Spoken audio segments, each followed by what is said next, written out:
오늘 본문에서 화평하게 하는 자는 복이 있나니 그들이 하나님의 아들이라 일컬음을 받을 것이미요 했습니다. 여기서 화평하게 하는 자란 평화와 만드는 자의 합성어입니다. 그러므로 화평하게 하는 사람은 평화를 만드는 사람입니다. 원래 하나님은 인간을 지으시고 에덴 동산에 거하게 했을 때 거기에는 평화가 있었습니다. 그러나 에덴에서 인간이 불순종으로 타락한 이후에는 그 마음이 이미 죄로 물들어 있고 부패해 있기 때문에 화평과는 거리가 멀어진 존재가 된 것입니다. 예레미야 17장 9절에 만물보다 거짓되고 심히 부패한 것은 마음이라 했습니다.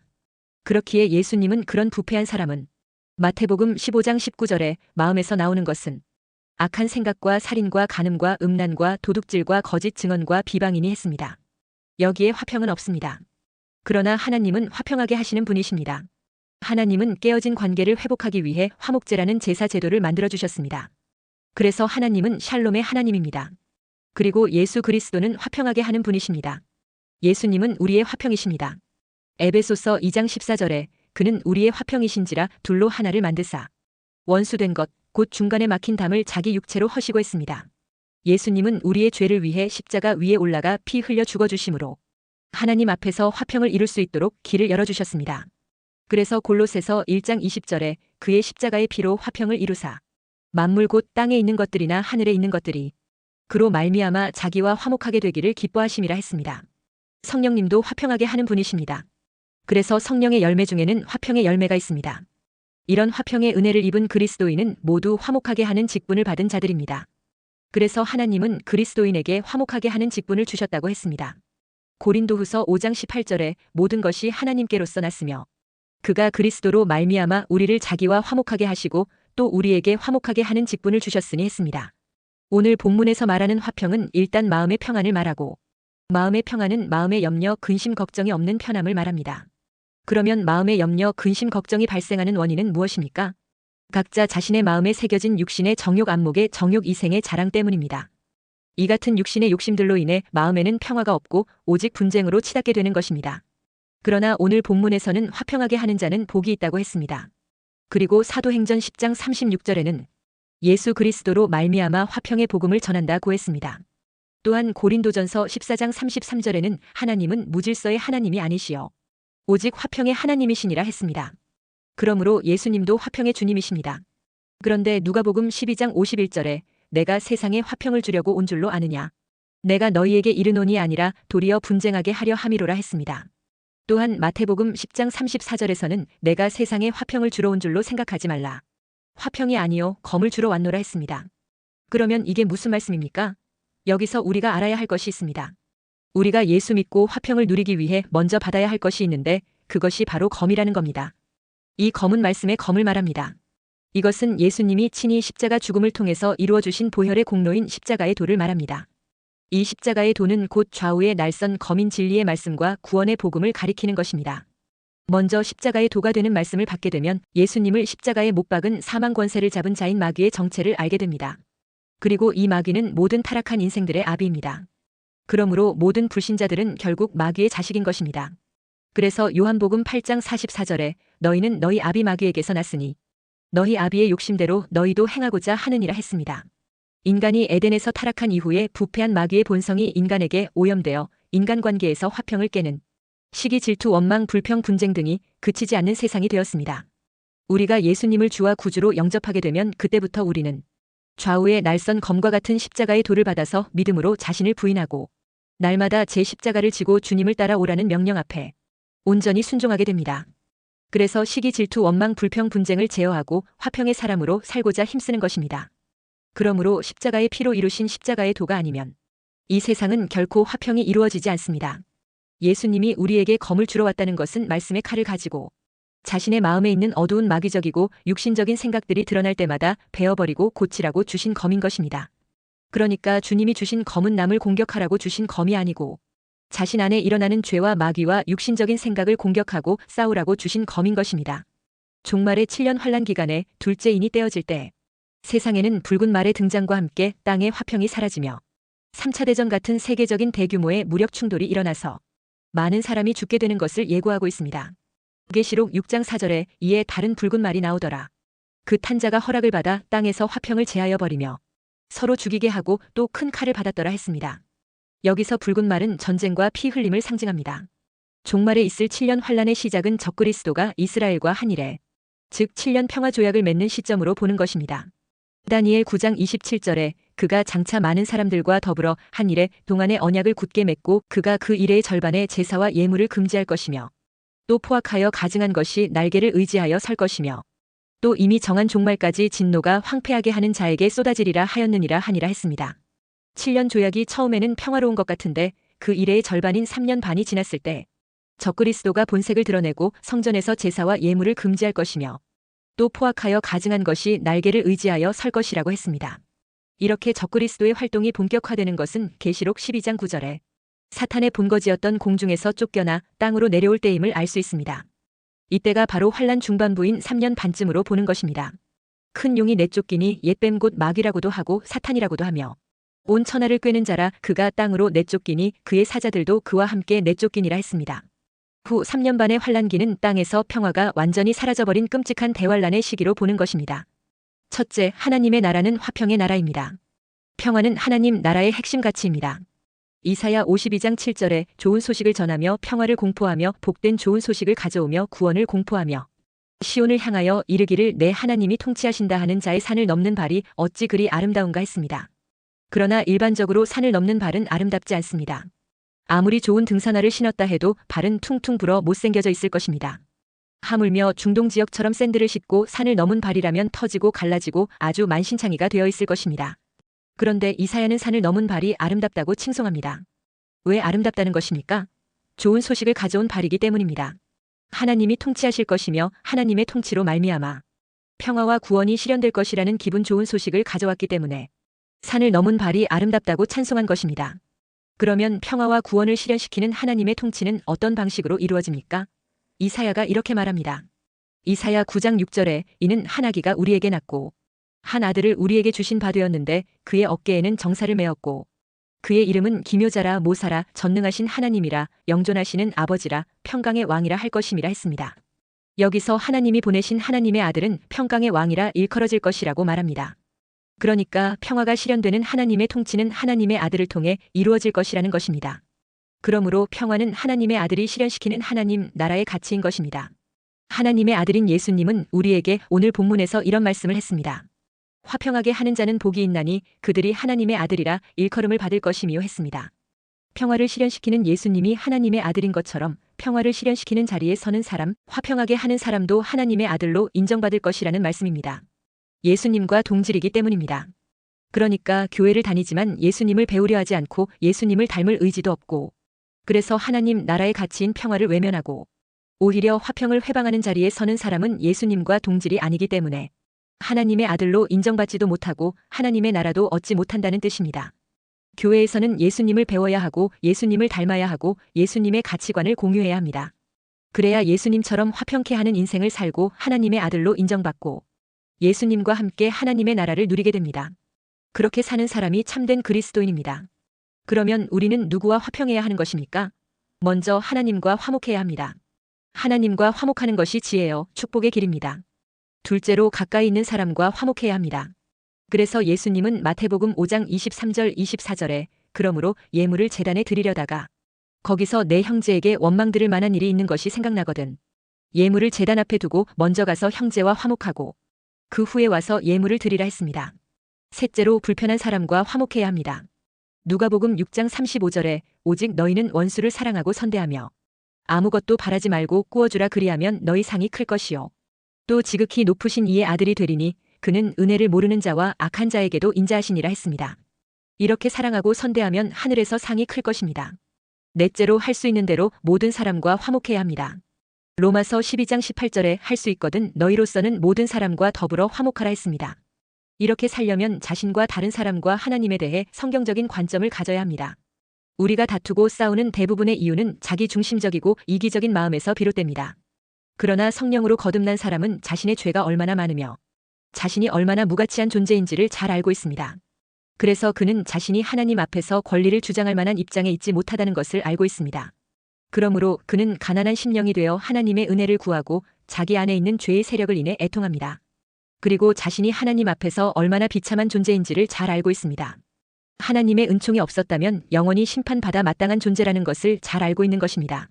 그러므로 성령으로 거듭나 성도가 된 자는 자기 중심적이고 이기적인 생각을 할 수 없습니다. 그리고 구원받아 화평케 하는 사람이 되면 다른 사람에 대해서도 새로운 자세를 가지게 됩니다. 전에는 쉽게 다른 사람들을 정죄하고 비난하던 사람이 이제는 다른 사람을 쉽게 비난하거나 정죄하지 않습니다. 이제는 이웃을 정죄하기보다 이해하고 도우려는 자세를 갖게 됩니다. 그리고 화평케 하는 사람들은 하나님 중심의 새로운 세계관을 갖게 됩니다. 이전의 관심사는 자신이었지만 이제 그들의 관심사는 하나님의 영광이 되었습니다. 이제는 하나님의 영광을 위해 기꺼이 자신을 낮추고 희생할 준비가 되어 있습니다. 그들은 하나님의 영광을 위해서 고난과 불의를 감수할 각오가 되어 있습니다. 그러므로 그들은 화평을 위해서 자신을 낮추고 고난과 희생을 감수할 수 있습니다. 그러므로 성령을 통해 중생한 사람은 진정한 평화의 사람이 될 수 있습니다. 둘째, 화평케 하는 자가 되려면 어떻게 해야 합니까? 평화를 만드는 사람이 되려면 다음과 같은 몇 가지 성품을 필요로 합니다. 평화를 만드는 사람이 되려면 먼저 낮은 마음, 즉 겸손한 마음을 가져야 합니다. 다른 사람을 중재하고 화목하지 못한 사이를 화목하게 만들려는 사람은 자신을 낮출 수 있어야 할 수 있습니다. 화평은 결코 높은 위치에서 명령에서 얻을 수는 없기 때문입니다. 화평은 자신을 죄인과 같이 낮추고 다른 사람을 자기보다 낮게 여기는 겸손한 마음을 가진 사람만이 만들어낼 수 있습니다.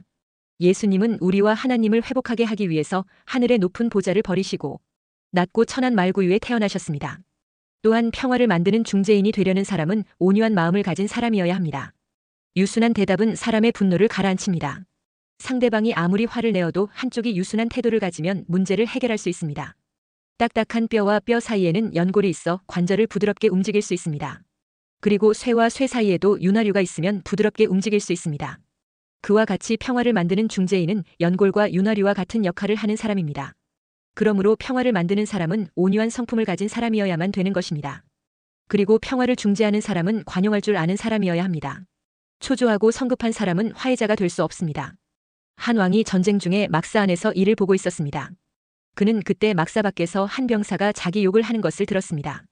그 병사가 온갖 욕을 다하게 되자 그 왕은 듣다 못해서 천막에서 듣고는 이렇게 말했다고 합니다. 듣기 거북하니 제발 다른 곳에 가서 욕을 해주게나 했습니다. 이것이 여유 있고 관용 있는 태도입니다. 관용은 강한 사람이 할 수 있는 일입니다. 약해서 참는 것은 비굴한 것이지 관용이 아닙니다. 힘이 있지만 참는 것이 바로 관용입니다.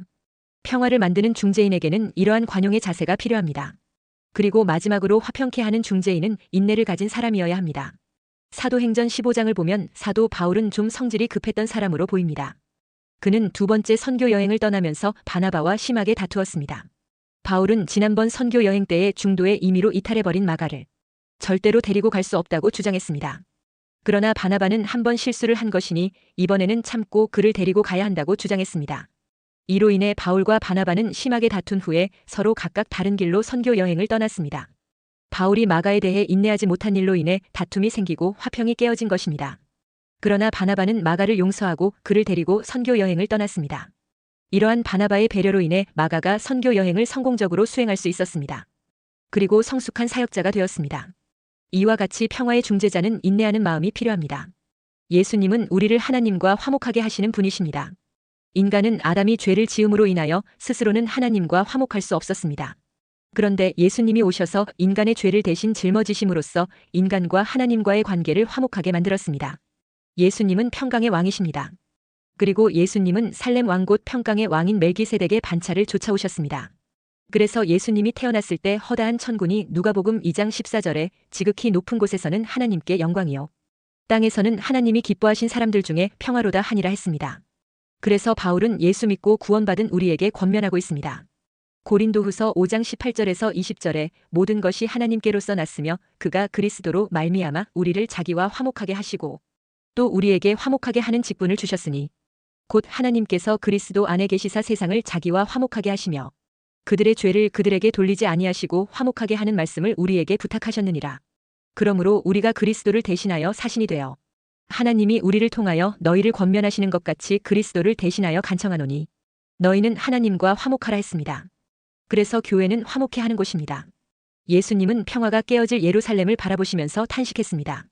누가복음 19장 41절에서 44절에 가까이 오사 성을 보시고 우시며 이르시되 너도 오늘 평화에 관한 일을 알았더라면 좋을 뻔하였거니와 지금 내 눈에 숨겨졌도다. 날이 이를지라 내 원수들이 토둔을 쌓고 너를 둘러 사면으로 가두고 또 너와 및 그 가운데 있는 내 자식들을 땅에 메어치며 돌 하나도 돌 위에 남기지 아니하리니 이는 내가 보살핌 받는 나를 알지 못함을 인함이니라 하시니라 했습니다. 성전의 존재 이유가 무엇입니까? 의로우신 하나님과 죄인된 인간을 화평케 하는 것입니다. 그런데 성전이 본래의 목적을 잃고 강도의 구렬이 되었기 때문에 주님은 탄식하신 것입니다. 하나님의 백성이라고 자부하는 유대인들이 하나님과 인간을 화평케 하러 오신 평강의 왕이신 예수님을 알아보지 못하는 것 때문에 예수님은 탄식하신 것입니다. 오늘날 교회가 해야 할 일이 무엇입니까? 성도가 해야 할 일이 무엇입니까? 복음을 통해 의로우신 하나님과 죄인된 인간을 화목케 하는 일입니다. 그런데 교회가 그 역할을 하지 못하게 되면 세상은 재난과 진노의 장소로 바뀌게 됩니다. 그렇기에 주님은 탄식하시는 것입니다. 에덴에서 죄를 지었던 아담은 하나님의 낯을 피하고 변명하기에 급급했습니다. 그렇기에 구원받은 성도들은 히브리서 12장 14절에 모든 사람과 더불어 화평함과 거룩함을 따르라. 이것이 없이는 아무도 주를 보지 못하리라 했습니다. 우리가 화평케 하는 자가 되려면 이해와 공감 능력을 갖춰야 합니다. 이것은 상대의 입장을 생각하고 그들의 감정을 이해하고 노력하는 것을 말합니다. 상대방의 입장을 공감하고 존중하려는 태도가 화평을 이끌어가게 됩니다. 그리고 화평케 하는 자가 되려면 갈등 해결 능력을 길러야 합니다. 서로 간의 갈등이나 불화를 겪을 때 감정적으로 반응하기보다는 냉철하게 문제의 본질을 파악하고 해결 방안을 모색하는 능력이 필요합니다. 중립적이고 객관적인 시각을 유지하려고 노력해야 합니다. 또한 화평케 하는 자가 되려면 인내와 용서하는 마음을 가져야 합니다. 갈등이나 불화가 있을 때 즉각적으로 해결을 시도하기보다는 인내심과 함께 시간을 두고 상황을 해결해 나가는 것이 중요합니다. 그리고 용서하는 마음을 가지고 화해의 길을 여는 것이 평화를 이루는 데 도움이 됩니다. 그러므로 화평케 하는 자가 되려면 인내하고 용서하는 마음을 갖도록 훈련해야 합니다. 그리고 화평케 하는 자가 되려면 긍정적인 대화를 시도해야 합니다. 상대방과의 대화에서 공격적이거나 비난하는 방식보다는 이해를 바탕으로 긍정적인 언어를 사용하여 갈등을 해결하려는 노력이 필요합니다. 또한 화평케 하는 사람은 모범을 보이는 생활을 해야 합니다. 다른 사람들에게 좋은 영향을 끼치고 자신의 행동으로 평화를 이루는 사람이 되어야 합니다. 자신의 삶 속에서 평화로운 태도를 실천하며 다른 사람들에게도 평화의 가치를 전하는 것이 중요합니다. 그래서 화평케 하는 자가 되는 길은 단순히 외적인 행동을 넘어서 내적인 평화와 안정감을 갖추는 데서 시작된다고 할 수 있습니다. 그래서 에베소서 2장 14절에서 16절에 그는 우리의 화평이신지라 둘로 하나를 만드사 원수된 것 곧 중간에 막힌 담을 자기 육체로 허시고 법조문으로 된 계명의 율법을 폐하셨으니 이는 이 둘로 자기 안에서 한 새 사람을 지어 화평하게 하시고 또 십자가로 이 둘을 한 몸으로 하나님과 화목하게 하려 하심이라. 원수된 것을 십자가로 소멸하시고 했습니다. 셋째, 화평케 하는 자의 복은 하나님의 아들이라 일컬음을 받게 됩니다. 여기서 말하는 하나님의 아들이란 예수님의 피 흘림을 통하여 이루어진 양자의 개념으로 하나님의 자녀로서의 특권을 소유하게 됩니다. 천국을 소유하게 됨은 물론이고 하나님의 아들의 권세를 누림으로 세상을 다스리는 권세와 마귀를 물리치는 권세와 상대방을 축복하는 권세를 누리게 됩니다. 무엇보다 나는 하나님의 자녀라는 자부심을 갖게 됩니다. 우리가 스스로를 하나님의 아들이라고 부르는 것이 아니라 그들이 하나님의 아들이라고 불릴 것이라고 말합니다. 이는 우리가 화평케 할 때 하나님께서 우리를 그분의 아들이라고 부르실 것이라는 뜻입니다. 빌립보서 2장 14절에 모든 일을 원망과 시비가 없이 하라 했습니다. 물론 우리가 우리의 삶을 원망과 불평과 다툼이 없이 한다는 것은 꽤 높은 기준입니다. 그러나 빌립보서 2장 15절에 이는 너희가 흠이 없고 순전하여 어그러지고 거스르는 세대 가운데서 하나님의 흠없는 자녀로 세상에서 그들 가운데 빛들로 나타내며 했습니다. 우리가 우리의 삶을 원망과 불평과 다툼이 없이 하나님의 흠없는 자녀로 세상에서 그들 가운데 빛들로 나타내면 구부러지고 비뚤어진 세대 가운데서 하나님의 순결한 자녀임을 증명할 수 있는 유일한 방법이 됩니다. 이제 화평하기 위해 남은 생에는 축복만 하고 사시기 바랍니다. 예수님은 거룩하신 분입니다. 그러므로 그분의 삶은 하나님과 사람을 화목하게 하는 삶이셨습니다. 그래서 베드로전서 2장 22절에서 24절에 그는 죄를 범하지 아니하시고 그 입에 거짓도 없으시며 욕을 당하시되 맞대어 욕하지 아니하시고 고난을 당하시되 위협하지 아니하시고 오직 공의로 심판하시는 이에게 부탁하시며 친히 나무에 달려 그 몸으로 우리 죄를 담당하셨으니 이는 우리로 죄에 대하여 죽고 의에 대하여 살게 하려 하심이라. 그가 채찍에 맞음으로 너희는 나음을 얻었나니 했습니다. 우리는 예수님의 은혜를 입은 자들이므로 예수님의 화목과 평화는 내 집에서부터 시작되어야 합니다. 싸우려면 항상 두 사람이 있어야 합니다. 이때 한 사람이 싸우지 않으려고 작정하면 다툼이 일어날 수 없습니다. 손도 서로 부딪혀야 소리가 나는 법입니다. 한 손만으로는 박수 소리를 낼 수가 날 수 없습니다. 남편이나 아내 중 한 사람이 싸우기를 거부하고 자기를 죽이면 싸움은 일어나지 않습니다. 대신 평화가 있을 것입니다. 그러므로 나는 내 교회에서든 내 집에서든 어떤 곳이든 평화가 없는 것을 다른 사람의 탓으로 돌릴 수 없습니다. 그러므로 내 아내나 남편이 평화를 깨트리는 사람이라고 단정할 수 없습니다. 내가 그 다툼과 싸움에 협력하기 때문에 지금까지 평화가 없는 것입니다. 당신이 정말 평화를 추구하고자 한다면 자신을 죽이고 상대방이 원하는 만큼 마음껏 떠들어대도록 내버려둬야 합니다. 그러면 평화가 찾아올 것입니다. 성도는 어디를 가든지 피스메이커가 되어야 합니다. 이를 위해 우리는 먼저 하나님과 화평을 이루는 자로서 참된 예배자가 되시기 바랍니다. 또한 성령의 인도하심에 따라 가정과 이웃과 교회와 사회를 화평하게 하는 자가 되시기 바랍니다. 그러면 하나님의 아들이라 일컬음을 받는 복을 누리게 될 것입니다. 이제 하나님의 자녀답게 여러분이 가는 곳마다 화평을 만들고 누리는 자가 되시기를 주의 이름으로 축원합니다.